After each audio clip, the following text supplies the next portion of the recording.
Welcome back to Homestead. So today I'm in the kitchen, but I'm out of the camera because I'm going to show y'all up close and personal how to freeze okra for frying. Now YouTube has 5 million videos on this, and this is just my way how to take a shortcut and do it quick. Okay, so we've got a little pile here of Clemson spineless okra.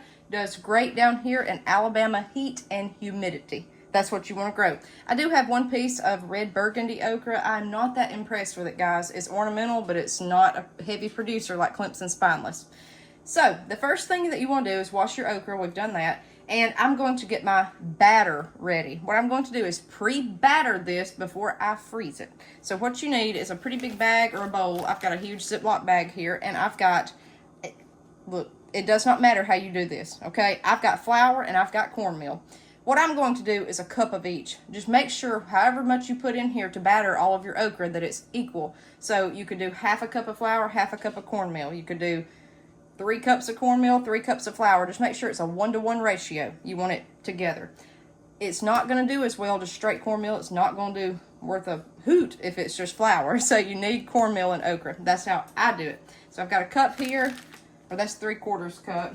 Again, as long as it's balanced, it'll be okay. I've got my bag here, and what I'm going to do is open up my Ziploc bag and put it down in here. This is kind of like frying fish, okay? Now, the cornmeal I use is Martha White's self-rising cornmeal mix, hot rise. That's what I like to use. I've always used Martha White. I like it. Okay, so we're going to get a scoop of this, just a scoop and a scoop. And this is more fine cornmeal, so it does great for battering things to fry. So what you're going to do is close that up. Try to get your air out there. And shake it around. That's the fun part. To mix it up. Okay, very good. There's that. And we're going to set him to the side. Ooh, over here. Y'all can see I've got that kind of right there. Now let's cut up our okra.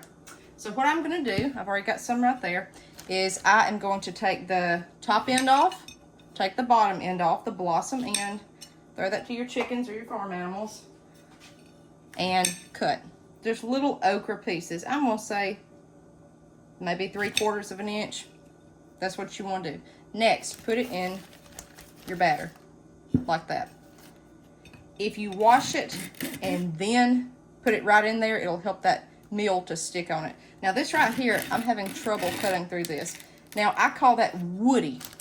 It's very tough. I don't know what the proper term is. You see how stringy it is? That's not desirable. If it's a little bit tough, you can preserve it this way, but if it's hot and dry outside, even your little pieces will be like this. Okra, believe it or not, it is drought tolerant, but it needs water. So that's a huge misconception. See, here's another one. It's that tough. You hear that noise? It's been so dry here where we live. It's terrible. If it's a small piece, sometimes I'll go on with it though. That I'm not, because he's just breaking apart. This all may not even be worth doing. Let's see here. He's fine. You should be able just to slice right through him. Cut him up like that. Put him in there. And now he's just a little bit tough, and a lot of times they'll be tougher at the one end or the other, but he's fine. So we're going to cut him up. Now you can take this right from the plant, and put it straight in oil. What I do is fry it in a Griswold cast iron skillet. Griswold's my favorite. They don't make it anymore. However, this stuff is so slimy. For me, every time I try to do that, it wants to boil over. So the only way that I will cook fried okra is I will cook it out of the freezer. It does something to it. It's not as slimy by the time it gets in here and sets up. I don't know what it is, but it seems to do better that way. So we're going to wrap this up here. Cut him up. He's too tough. He's fine, but he's poor looking. These plants have not done well this year. Everything is just dry. And again, okra is going to need water. Now he's probably, well, sometimes they'll surprise you. Sometimes they won't be too tough, and sometimes they're just tough as they can be. If you're frying it, like I said, you can get away with a little tough on there. So you see how thick I'm chopping it. He's very tough. That's a no. And anybody that's ever grown okra, don't let them tell you that they've not had tough okra before. You do. One thing that will help though is to go out here and pick it at least every 3 days. And this got away from me. You can't see it on the plant as well, so that's a no. Guys, I don't know. I don't know how much we're gonna have. But we're gonna grow okra as a fall crop. I just had too much going in the garden to even mess with it, but for sure Clemson spineless, and for me it does better in the fall because it's just not as hot. Okra will survive the heat, but okra may not thrive in it. Have to be careful what you're being told. Just get out here and try. He's an itty bitty one. Okay, so now fun part's over. What we're going to do is close our bag. Try to get most of the air out if you can, just a little bit, and shake this up. You see how that's coating it? Really shake it up, guys. It's noisy.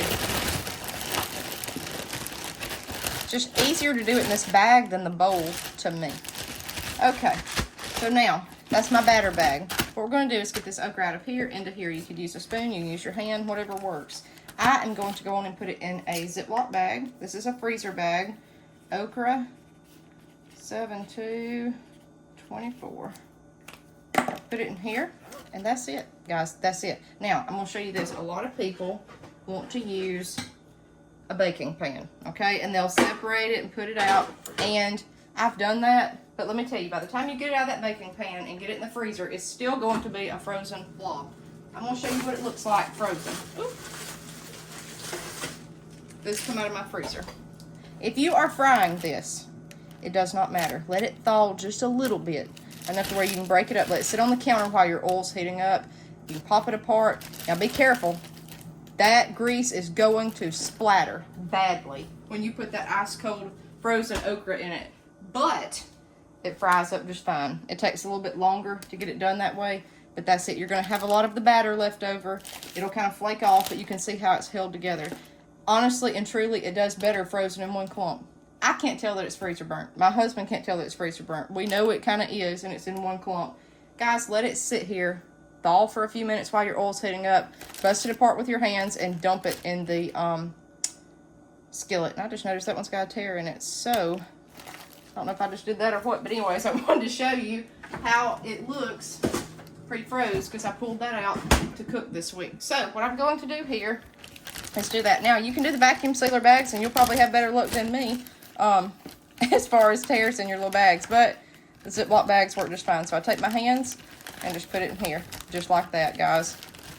I know someone's going to say, oh my gosh, it's going to be freezer burnt, but I just can't tell the difference. This is how we preserve it. I'm showing you on a real life homestead how to do this stuff quickly and easy and no hassle, okay?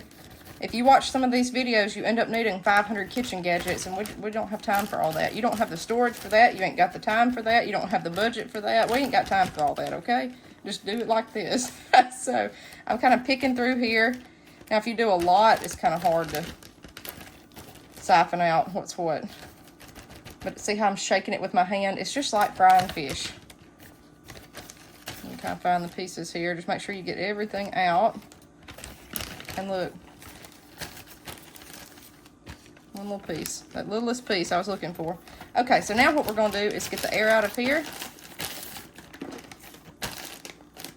And we'll wipe my bag down and put it in the freezer. And that's it. And so what I'm going to do with this is put it back in the fridge. Because in the next couple of days, I'm going to batter it again. I will usually, since it's dry, it's fine. I just put it in the fridge. I just do. Usually 2 to 3 days. And then I'll call it and I'll toss it. So, anyways, guys, there is freezer okra. Easy peasy. We'll see you guys next time on Homestead.